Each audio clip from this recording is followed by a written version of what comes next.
Good morning mga idol. Real talk tayo ngayon, real talk.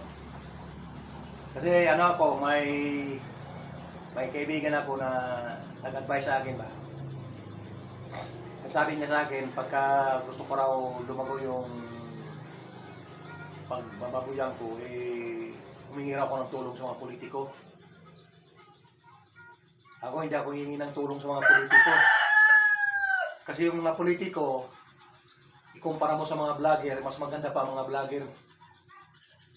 Ang vlogger pag tumulong, pag galing sa bulsa, bigay ka agad sa dapat tulungan. Yung politiko, ituturo ka pa dun sa LGU, turo ka pa dun sa sekretary, kung sino-sino. Tapos pag hindi ka nila kaalyado o hindi ka bumutol sa kanila, wala ka matatanggap na tulong dyan. Dito lang sa kunan na lang natin ng base yung mga ayuda-ayuda eh. Yung mga ayuda-ayuda, di ba? May 1.5 na ayuda nakakarating doon sa dapat tulungan ng 1.5 eh, 500 na lang. Ganun ka sama yung imahe ng ano. Yung ibang politiko, tutulong kaya yan ng halimbawa pangkabuhayan mo, nagnanakaw nga, gumagawa nga ng ghost project. Ibibigay kaya sa atin yun? Hindi ibibigay yun. Kaya galit sila sa mga vlogger kasi nasa pawan sila. Ay, yung mga vlogger hanggang milyon, sobra pa, kayang ibigay dahil maraming sponsor. Oh. Ay sa politiko, sino maging sponsor? Yung mga parehas nilang mga mga sakim sa pera.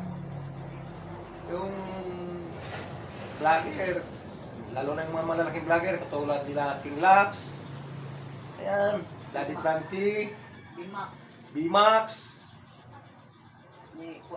yung taga Quezon, si Jao, si Marcos TV channel, si Tatong. Yan ang hindi nagdadalawang isip. Sa to, cares na to rin pa sa to. O yung Bicolano na na vlogger din, marami nang pinatatay yung bahay doon sa Bicol, yung mga ano, yun ang mga totoong tumutulong. Hindi katulad ng mga politiko. Kaya advice ng kaibigan ko humingi ng tulong sa politiko, hindi ako humingi ng tulong sa politiko. Tingnan mo na lang sa eleksyon. Halimbawa eleksyon. O, nagatanggap pa ng 500. Ilang bilyon naman yung nanakawin nila sa loob ng 3 taon. Bahala na lang na isang piraso lang baboy ko, at least galing sa magandang pamaraan, nagsumita pa kung paparami ko yan. Para na rin mo, tuwing panganak niyan, pag ano ako ng isa, pagpalaki, tapos gawin kong inahin ulit, ano rin yan, katagalan yan, ano naman yan, yung dadami yan.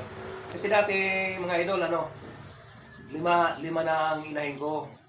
Eh, nung nagkapiste-piste ang mga baboy noon, naubos lahat. Nagkasakit, namatay. Hindi naman namatay, nabita ko pa ng 58K yung 4. Kaya matagal ako naka-recover. Buti na lang yung inahin ko ngayon, survivor yan.